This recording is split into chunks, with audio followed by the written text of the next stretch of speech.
Assalomu alaykum hurmatli radio anglag'uvchilar. Adabiy anglatish programmamizda anglashinglarni qarshi olamiz. Bugungi programmamizda yozuvchi Tarxat Jilonning O'rxun shajarasi nomli tarixiy romanining davomini anglatamiz. Oldimizga bo'ri chiqdi. Bu yaxshilikning alomati. Qadimgi ajdodlarimizni ko'k bo'ri nijotlik yo'liga boshlab mangandek ish bo'ldi. Endi safarimizning qutuq bo'lishida shak yo'q. Topqaç degan topqaç, biz degan turk. Bizning o'zimizdan tutgan yo'limiz bor. Bizning e'tiqodimiz boshqa. Padişahimiz Sozul Alilri o'zining orzuliq qizini sizlarga yotliq qilish orqali do'stligimizni yanada kuchaytirmoqchi bo'ldi. Tangri o'g'li Xanshonzunga bo'lgan cheksiz sadoqatimiz bilan jon familiyaliklar jamiyatini yo'qitib, o'rnini qutqizish uchun yurish qilyapmiz. Ushtum to'rt qirg'izlar kelib qoldi. Biz qo'shinlarimizni birlashtirib jangga chiqaylik. Hozirgi birinchi ishimiz jang qilish.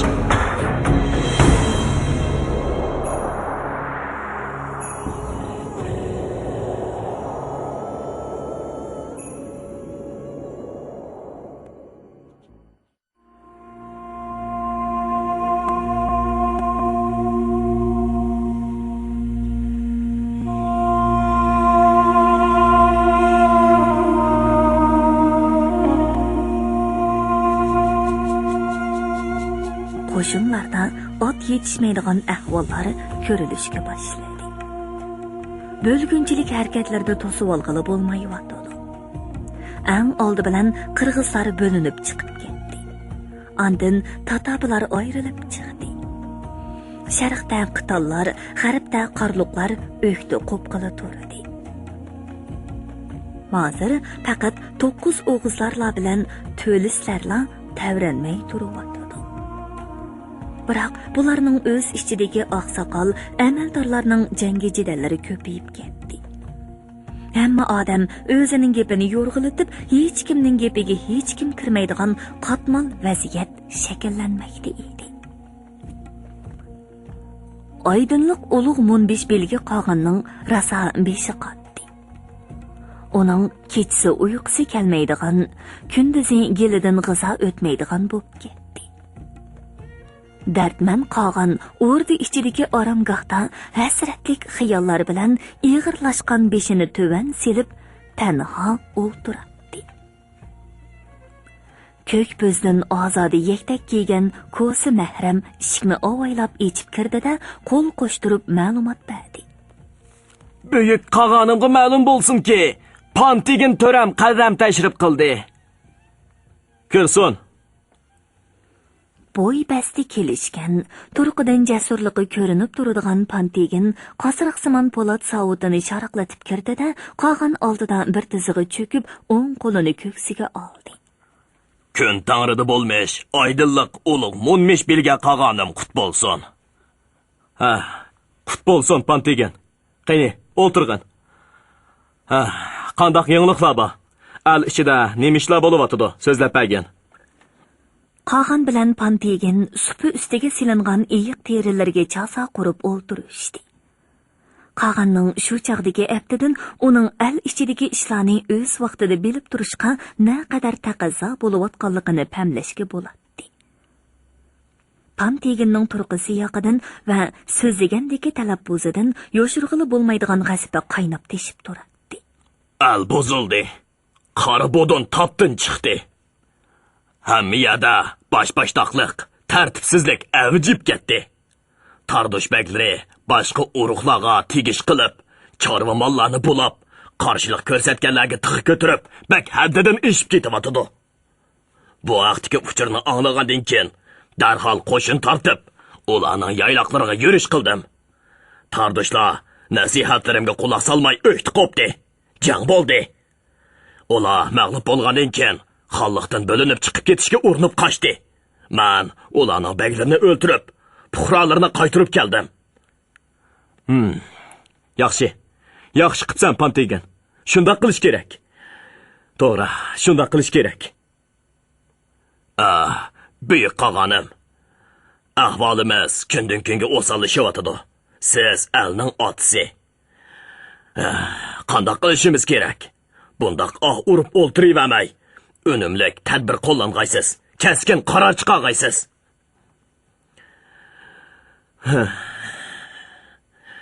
Ilgari qag'anlarimizning hech qaysimi hozirgidek qattiqchilikni ko'rib boqmagan. Hozirgi vaziyatda biror keskin qaror chiqarishmi tas? Qaror chiqarilgandan keyin uni ijro qilish texmi tas? Hozirgi amaldorlar bilan tegillar burunqilardek jasoratlik emas.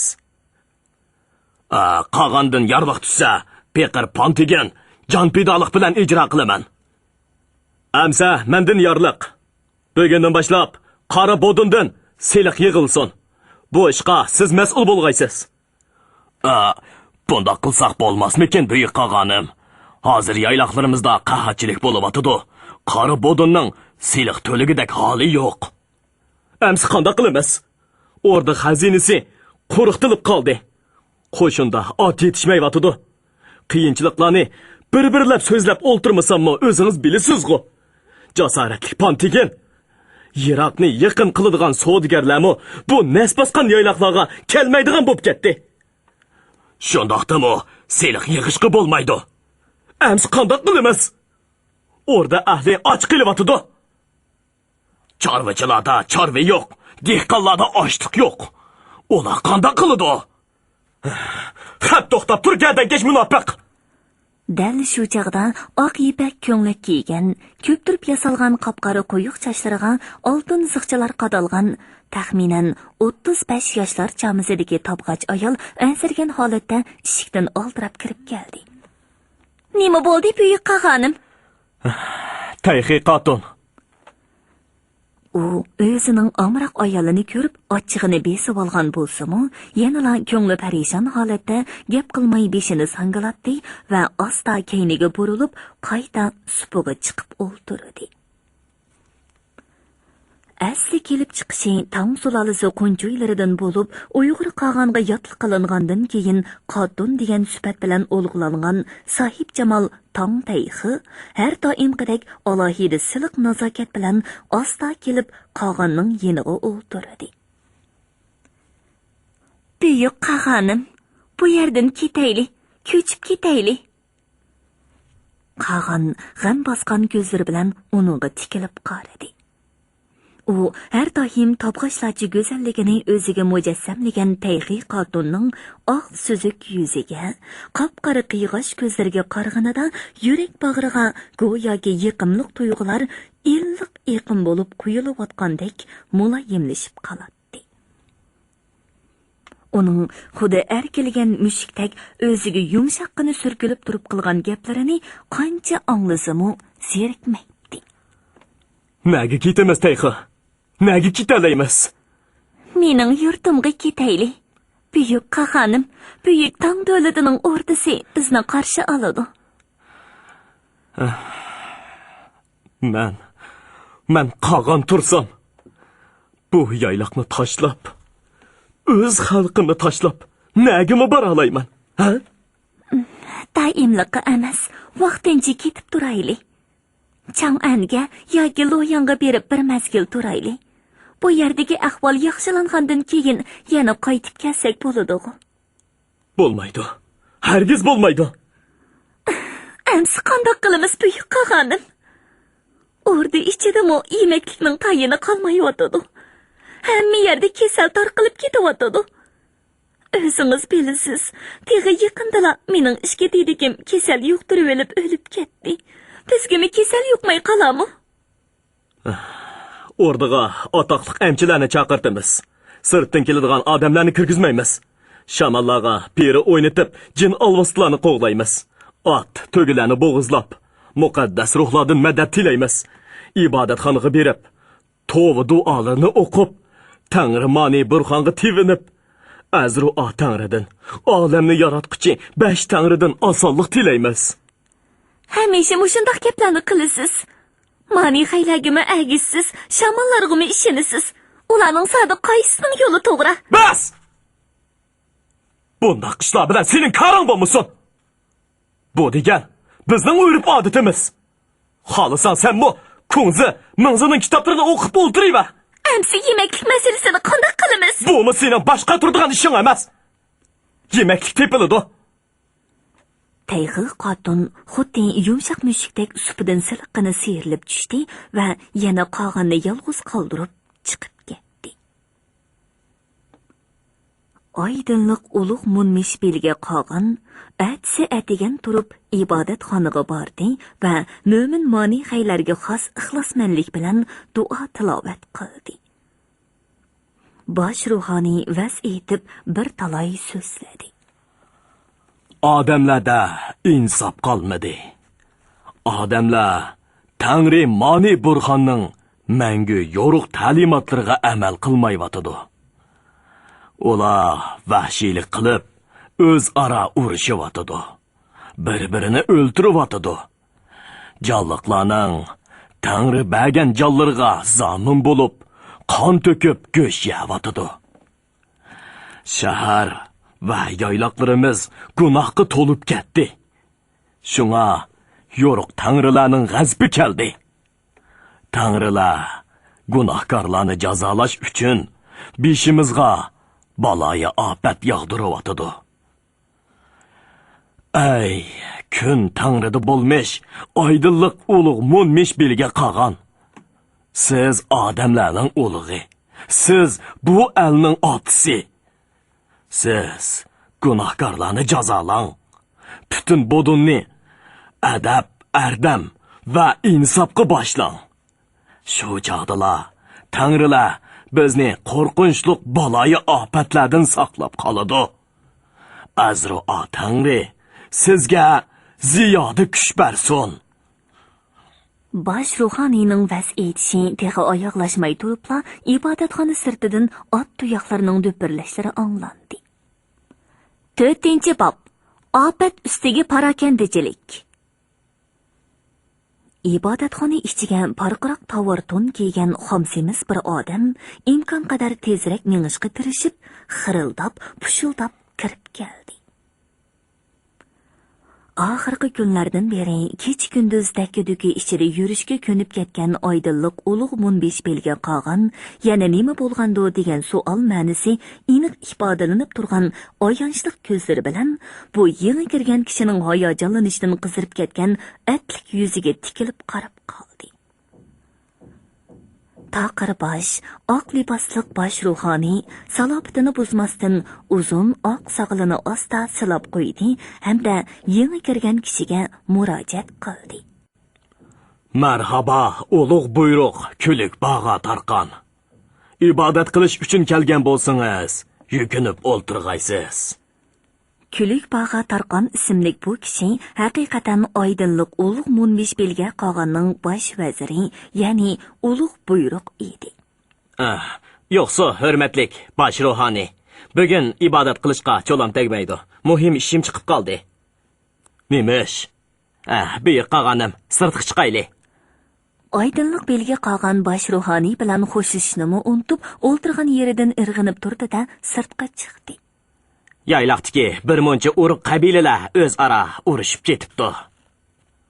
Qaysi urug'lar, qaysi qabilalar?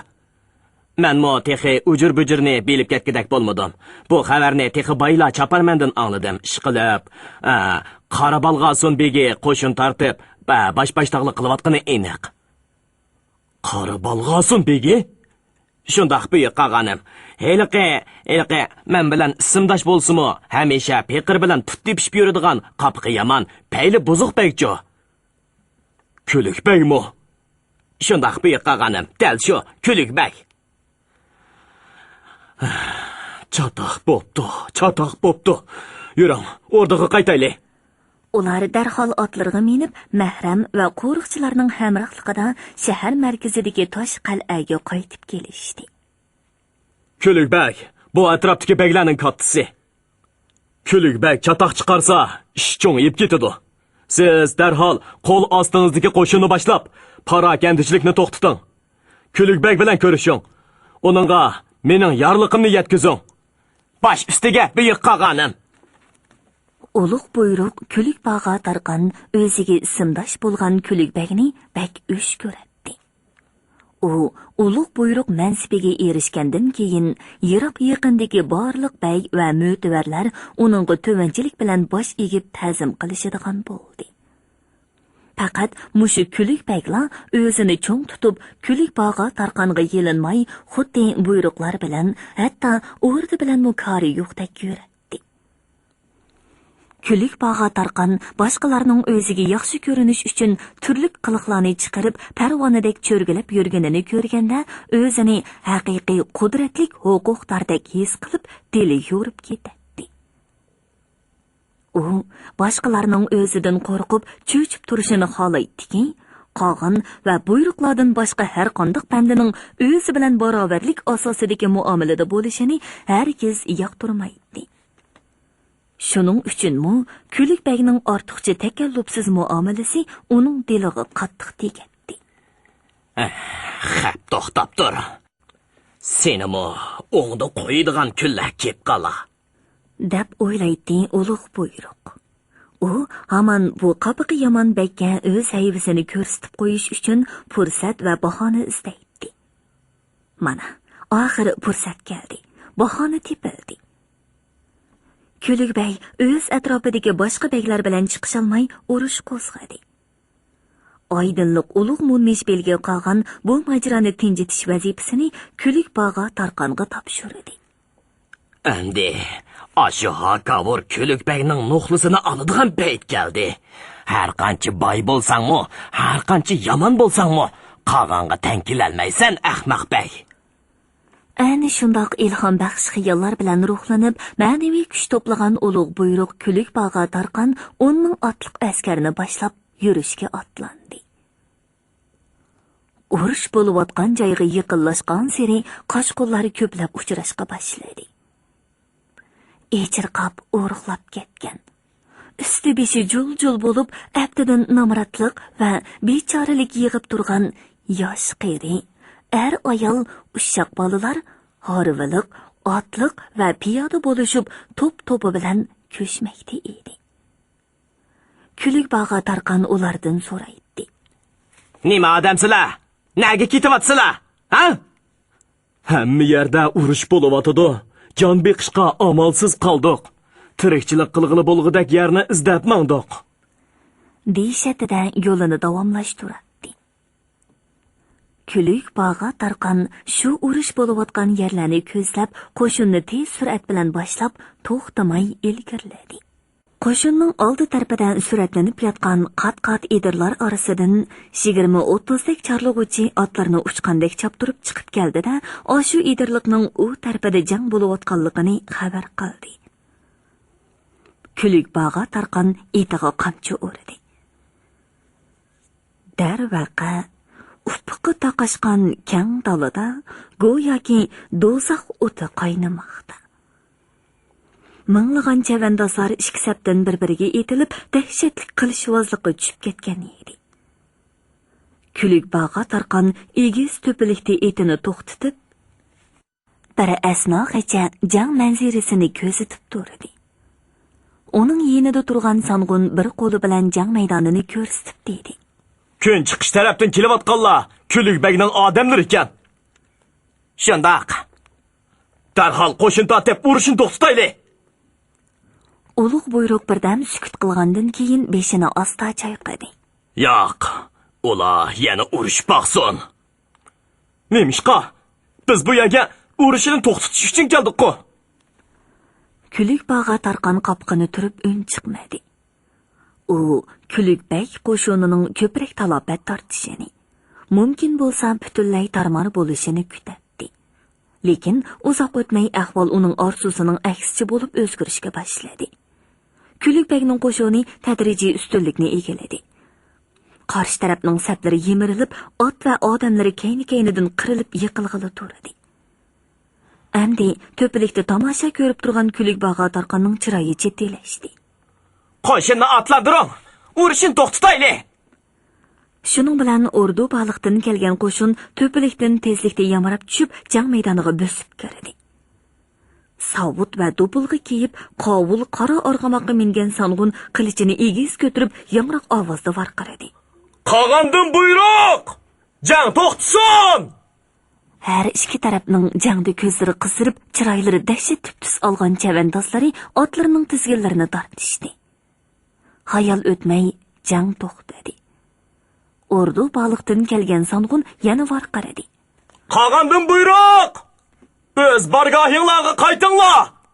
Kim buyruqni ijro qilmasa, shu qattiq jazoga tortiladi. Her iki tarafning songun va chavushlari qog'anning buyruqini elib kelgan bu surlik songunga ko'z tikib orisoldichilikda turib qolishdi. Ular bu songun rost qag'anning yinidan kelganmidi? degan gumon bilan ko'ngillarini to'xtatolmayotganligi ko'rinib turadi.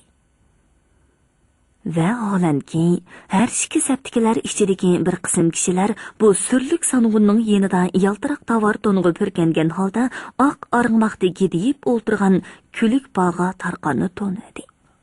Rost, bular qag'anning yinidan kelibdi. Shuning bilan har ikki tarafdagilarning ho'ri besilib o'z bargohlariga qaytishdi. Kulikbagning turalg'usiga borayli, dedi kulik bog'a tarqan. Kulikbagning odamlari ularni boshlab maqdi. Bu yerdan ancha yiroq bo'lmagan joydagi qiyin zorliq yoqsida bir necha chedir va kigiz uylar tikilgan bo'lib, atrofda egarlangan otlar daraxt shoxlariga bog'langan edi. Nayzilik qorovullar u yoq bu yoqqa minib turishadi. Ot turdagi eng cho'ng va ko'rkam yepak chedirdan olqisimon po'lat sovut kiygan bastik bir kishi chiqib keldi. Qut bo'lsin mehmonlar. Qut bo'lsin kulikbag. Ulug' buyruq kulik bog'a tarqan un chiqmasdan kulikbagga mixtaq qotilib qaradi. Uning bu qarashida "Men katta huquqdor" degandek takabburlik ifodasi va shaxsiy o'chmanlik alomatlari xeyli aniq sezilib turadi.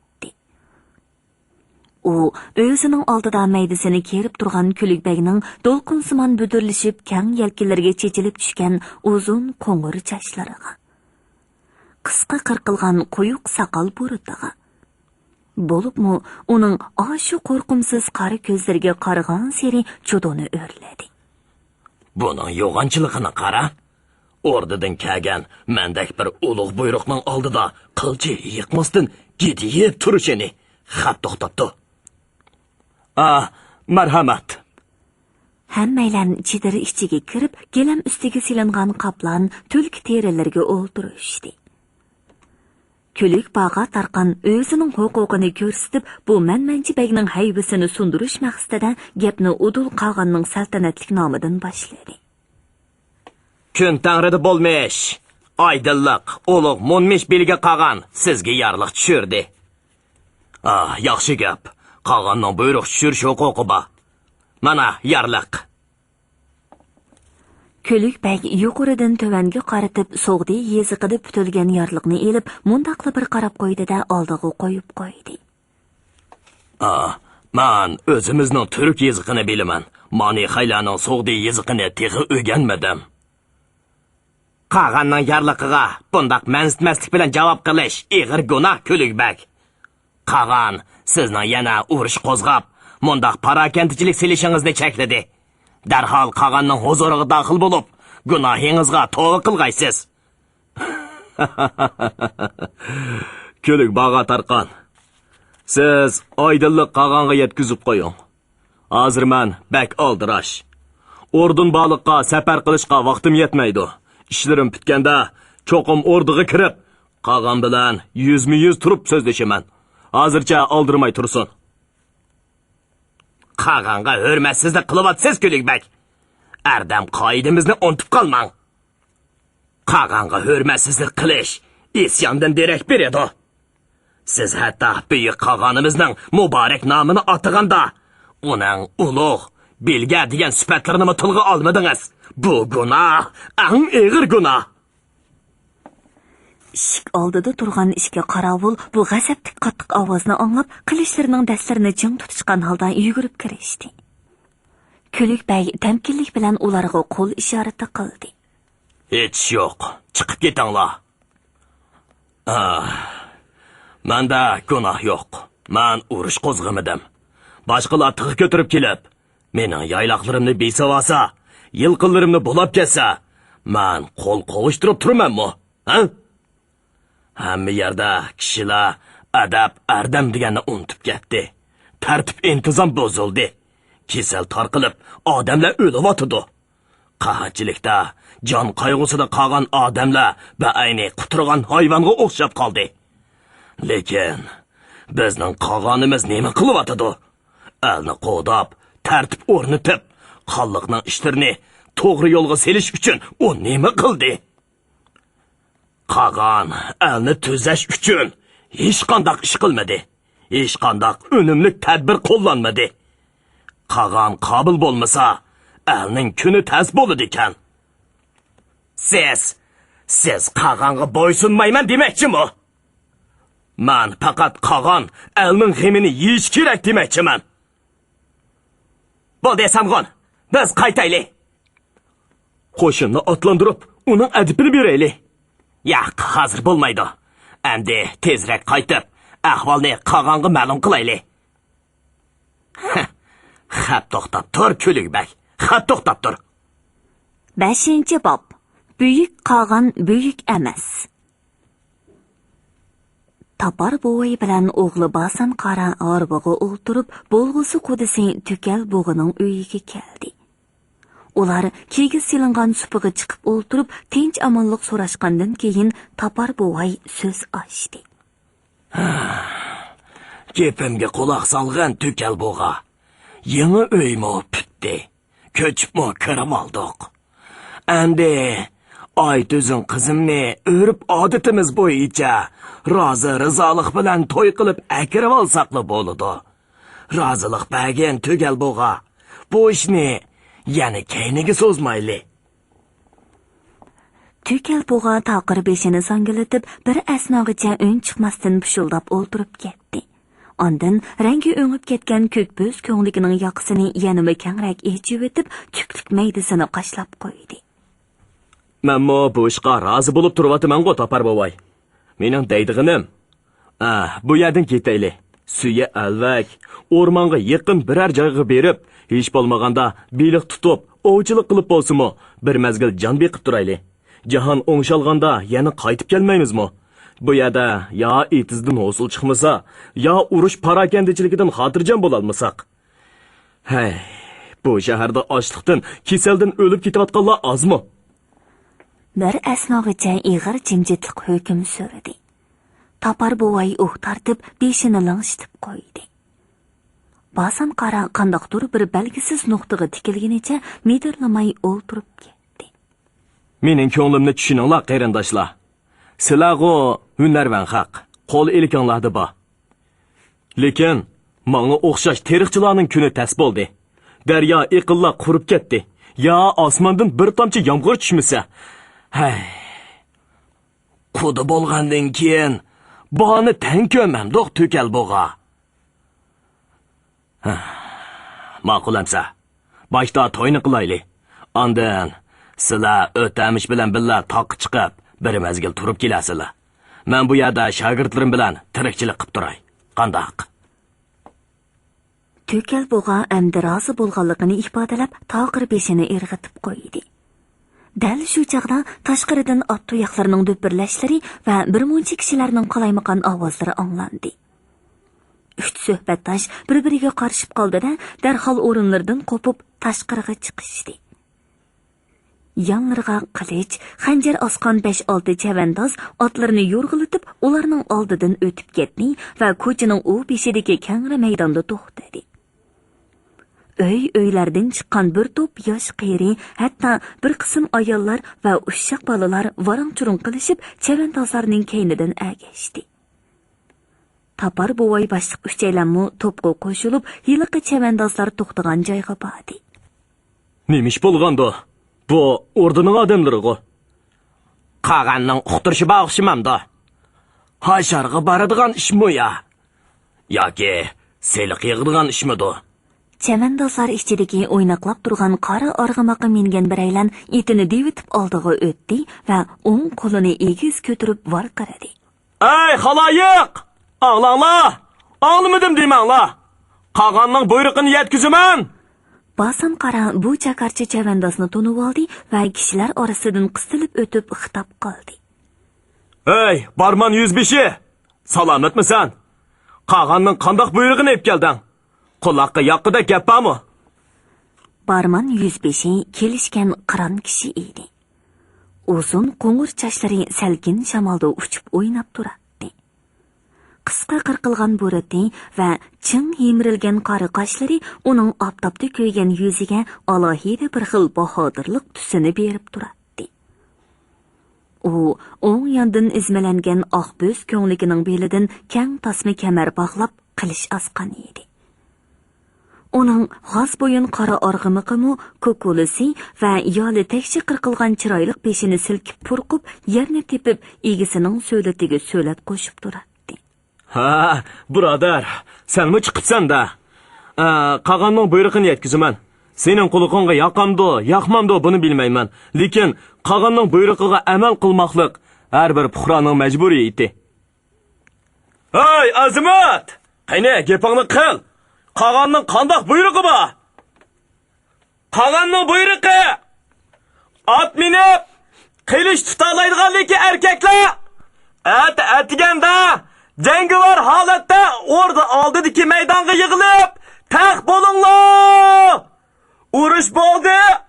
Hamma odam shahar mudofaasiga otlanish kerak. Urush? Hey, kim bilan urushimiz? Qaysi dushman keldi? Qaysi dushman kelganligini men uqmadim. Ishqilib, dushman kelganligi aniq. Yo'lni boshtinglar, yurtdoshlar. Boshqa mahallaga berib, uqtirish qilishim kerak. Kishilar ikki yoqqa ayrilib chavandozlarga yo'l berdi. 105 o'tib ketayotgan basan qarag'i xitob qildi. O'g'ling o'tamish ko'rinmaydi-ku. Stam, u cho'qim qo'shinga qatnashsin. Bu chaqda o'tamish bilan oy tuzun shahar sirtidagi tolida asta qadamlar bilan yonma-yon ketib borardi. Ular ikkisi yolg'iz qolganda qancha so'zlashsimi gapi tugamaydi. Cho'nglar talash tartish qilishayotgan bu yerdan ko'chib ketish yoki ketmaslik masalasi ular uchun ancha muhim emas edi. Muhimi, ular ikkisi iloji bor tezroq to'y qilib olsa, nada tursimi o'xshash emasmi? Otam bilan bovam ko'chmaymiz deb ajabmi kojlik qilyotdi. Yoz kunlari toq chiqib o'qilsak yaxshi emasmi? Mening otam ko'chimiz desa ko'chimiz deb ajabmi tarsaliq qilyotdi. Boshqalarni ko'chib ketmay yashayotdi-ku. Hey, biroq rostini aytganda bu atrofda jon beqishmo tas bo'lib qoldi. Qarag'ana, hamma yer qaqoslashib ketdi. O't-cho'plar tuzuk o'smadi, o'sganlarmi qurib ketdi. O'g'ras. Bu dalada ovqilig'idek to'shqon, keklik deganlarmi qolmadi. Aytizin un chiqmasdan o'tamishga yepishdi. Yigit xuddi kichik bolani erkalatgandek siliqqina harakat bilan uni bag'riga bosdi. Ular go'yoki bir jon, bir tan bo'lib, bu qaqas dalada uzoqcha tinsiz turib ketdi. Ushtum tut qandoqdir bir tutuqsada osmonni qoplab yiqilishib kelayotgandek, qandoqdir bir g'oyibona kuch yerni tilg'ab titirtayotgandek belinib ketdi. Yigit bilan qiz cho'chib boshlarini ko'tarishdi. Bu nima deganda qilib bir-biriga qarashdi. Ondan boshlarini shahar tarafga burashdi. Shahar sepilining ichki darvozasidan biroqla zo'r qo'shin otlarini choptirgunicha saldak eqib kelayotdi. Osmonni qoplagandek, yerni titirtayotgandek belingan sada aslida ana shu 10 minglagan ot tuyoqlarining duppirlashlari edi. Yigit bilan qiz bir-birini qo'yib o'tib, qilish nayslar bilan qurollanib, sobit tubulg'i kiyishib, jangovar holatda dalg'i ichkirlab ketayotgan otli qo'shinga hayronlik ichida qarab qolishdi. Ular nega bordigandi? Yur, Aytizin, shaharga qaytaylik. Nemish bo'lganligini uqaylik. Shuna qilib, urush parakandachiligi ichida o'tamish bilan Oytuzinning to'y ishi amalga oshmadi. To'kal bo'g'imi tog' va yayloq taraflarga ko'chib ketish o'yidan yoltaydi. Chunki bunday ahvol ostida shahardan chiqib dalada yurish xatarlik bo'ladi albatta. O'tamish otsi Basan qori bilan shaharni mudofaa qiluvchi fidoilar qo'shiniga qatnashdi. alohizal 10 ming fidoi, ba'zilari otliq, ba'zilari piyoda, har kim o'zi elib kelgan qilich, nayza yoki o'qiya bilan qurollangan holda o'rda qal'asi oldidagi kangri maydonda yig'ilib buyruq kutib turadi. Qal'aning temir bilan qoplangan qo'sh qanotliq yo'g'on darvozasi hayvatlik g'ichirlab kang ochildi. Ulug' buyruq kulik bog'a tarqan 400 qo'riqchi chavandoslarning hamrohligida darvozadan chiqib, fidoilar qo'shini oldiga keldi. Shahar mudofiasiga mas'ul Sang'un etini yo'rg'ilitib kelib, ulug' buyruqning oldida to'xtadi. Bu fidoilarni sepil darvozalarini saqlashga qo'ymoqchiman. Yaxshi. Ularni sepilning 12 darvozasiga tang taqsim qiling. Xo'p. Kulik bog'a tarqan shahar sepilining 12 darvozasini birma-bir ko'zdan kechirib, mudofaa ishlarining o'rinlashtirilishiga qanoat hosil qilgandan keyin o'rtaga qaytdi. Oydinlik ulug' munmish belga qolgan saraydagi oltin taxtda o'ltirib, uni qarshi oldi. Xo'sh. Ishlar qandoq bo'lyotdi? Ishlar joyida buyuk qog'anim. Ordu qo'shini bugun atining ichida esyanchilarni bostirdi. Men qo'shin qo'mondoniga bosh esyankor Kulik bagning o'liki bo'lsa o'likini, tiriki bo'lsa tirikini orduga yetkazishni alohida topildim. Mubada o'ylamagan yerdan shaharga tegish qiladigan tavakkulchilar chiqib qolgan taqdirdimi? Sepillarimiz mustahkam, qo'riqchilarimiz xil, fidoilarmi ko'p. Hech qanday dushman shaharga besib kirolmaydi. Kulik bag yomon nima? Uningga sal qarashqi bo'lmaydi. Pantigin ketmay tursa bo'ladi. U tadbirlik, urush qilishga mahir edi. Uning nökerlarimi jangda dang chiqargan. Ular hozir toza asqitib qoladi. Meni ko'zga ilmaydi. Hamisha Pantiginni maqtaydi. Buyuk qog'anim, Pantiginni ketkizmisi bo'lmasmidi? Uni tutib qololmadim-ku. Shaharda ishchim siqilib ketdi. Yozni tog'da o'tkizman deb turib oldi. To'yiqsizdan bundoq cho'ng isyon ko'tarilishni men bilmadim. Umi o'ylamaganda. U hozir qog'anni qo'llamdi yoki Kulik bagnimi? Bu haqda bir nima deyish tas. Nima degan chiqishmaydigan haq bu. Amaldor buyruqlarning hammasi mushundoq. Sirtida chandirmog'ini bilan ichida bir-biriga g'umsaqlaydi.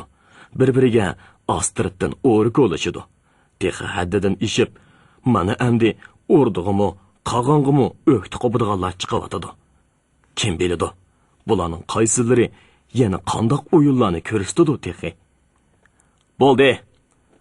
Sizga ijozat. Hurmatli radio anglag'uvchilar, yozuvchi Farhod Jilanning O'rxun shajarasi nomli tarixiy romanini bugun mush yergacha anglatdik. Davomini atidagi programmamizda anglag'aysizlar.